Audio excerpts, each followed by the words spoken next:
Hi all! Everything in my video is pulled from the public domain, and I am using them under the Fair Use, Fair Dealings guidelines. Everything I say is my own opinion. You should look into this information for yourselves, but I'm pretty sure I'm right. Good morning, everybody. Yes, the picture above is tiramisu that I had while I was on my weekend jaunt away. It was absolutely phenomenal. I had to share the picture. All right, we have a lot to cover today. Let's just jump right in and go, shall we? Let's go. To start with, I saw this on Twitter from Naomi Sky 15, and I absolutely agree with it. When Meghan Markle is out at certain events, she is as white as Harry is. And then when she goes up for events that have to do with people of color, then she tries to darken herself up. Here is a perfect example. In this photo, these two are the exact same color, like really. And then here, for the NAACP awards, she tried to tan up. Yep. Speaking of the NAACP awards, it now has been confirmed there was no audience. They were speaking to air. Maybe that's why Harry looks so uncomfortable. And while we're at it, he's receiving backlash for voicing his support for war-torn Ukraine while attending this awards ceremony. And the reason there's backlash is because he's all talk, no action. He's trying to be a, quote, force for good, but he came across as insensitive and, as they're calling it, navel-gazing. In other words, you know what's going on in Ukraine. You know people are dying, and yet you glam up for an awards ceremony and you stand in front of an empty room spouting word salad. It's extremely insensitive. By the way, the above picture is a train station in the Ukraine at one of the large cities. That's how many people are trying to escape.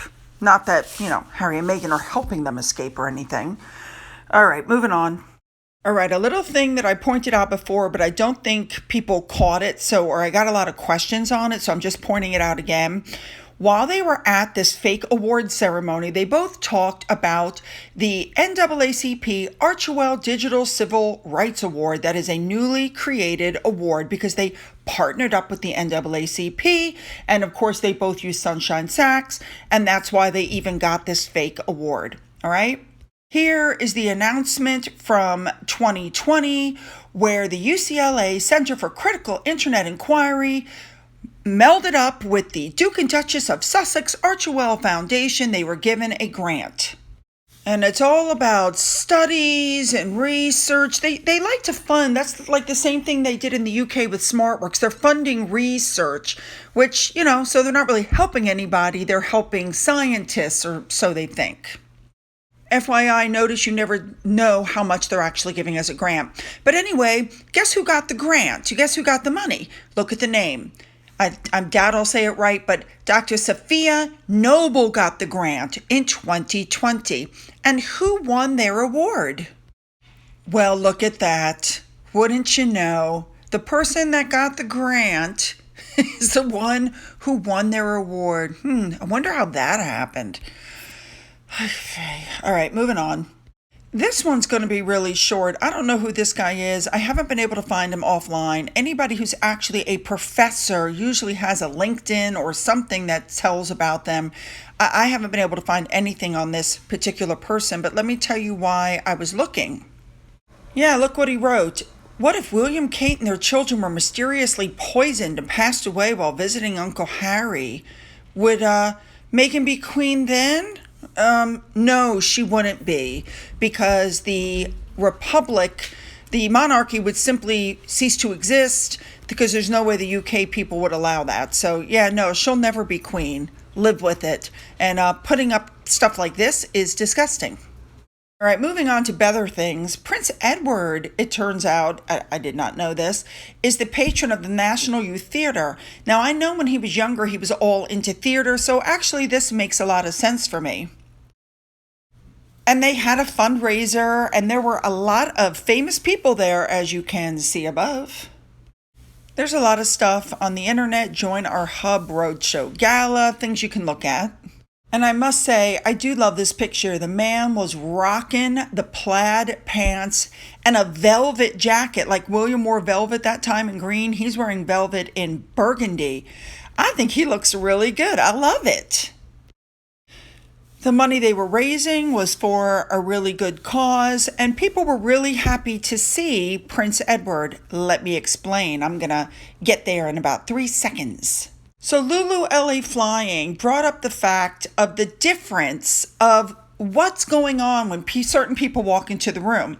So I thought this was an excellent, thing to show you guys. So I'm going to show you 3 different scenarios. Here we go. The first one is when Edward was walking into the room at the gala that I just told you about. Watch this.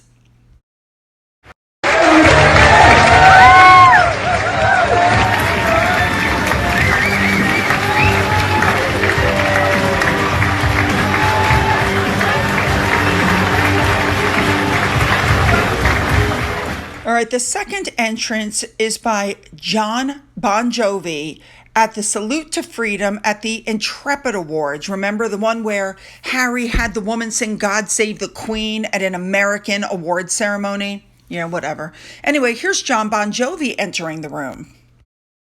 Mr. Jon Bon Jovi.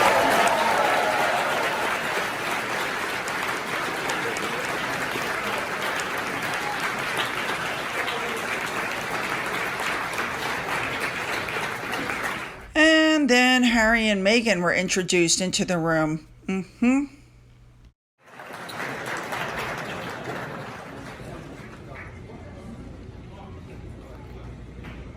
Ladies and gentlemen, please rise as in New York City. And finally, Omid Scobie put up a post with a picture of Harry, and you can see what he wrote. He's living his best life. He was in Fort Worth, Texas this weekend at a coliseum at a rodeo. Japan went to a rodeo. Okay. And people pointed out that Meghan, who's a big animal rights activist, doesn't apparently have an issue that, Harry is watching them climb on the backs of these poor animals and watch them buck around on the stage. You just can't make this stuff up, people. But here's what really caught my attention in all of this. Look at the vacant look in his eyes, like a deer caught in the headlight. Like, I'm wondering if this guy is self-medicating or something, because something is not right with him. I mean, is it just me, or does anybody else see that? I mean, look at him. He's like, oh my God. Ugh. So for those of you who haven't figured out what's going on, they're trying to show Harry as just another American person. He's just another bloke. He's just another face in the crowd. Just like when he was at the Super Bowl. And I could not help but notice what Richard Eden wrote. Looks like Prince Harry's dressing up again, but at least this time it's not in a Nazi uniform. And I completely agree with Harry's gray suit. Looks like Harry can't decide what he wants to be when he grows up. Oh, Lord. All right, I'm closing this video with a picture of my dinner that night before the tiramisu, and that was my steak with the huge dollop of gorgonzola butter on top with the mashed potatoes and the gravy. Oh my God, my mouth is watering just looking at the photo. So there's actually a lot of comments that I need from you guys. What do you think about Meghan darkening herself up whenever she's dealing with people of color in the public realm? What do you think about Harry's comments about Ukraine during the NAACP award, where now it's been proven they were talking to an empty room, that there was no audience? What do you think about Miss Noble getting an award when she'd already gotten a grant from Archewell and everybody using sunshine sacks and this award being made up? What do you think about that other professor making those comments about the Cambridge children getting poisoned? What do you think about the differences when Harry and Meghan enter a room as opposed to other people? And finally, what do you think about Harry at that rodeo? Don't forget to leave your comments below. Don't forget to hit that subscribe button. If you've already hit the button, double check and make sure you're still subscribed, please. Don't forget you can follow me on Twitter. You can follow me on Getter. You can email me. For those who have donated to my coffee fund, thank you so much. And as always, you guys, have a great day.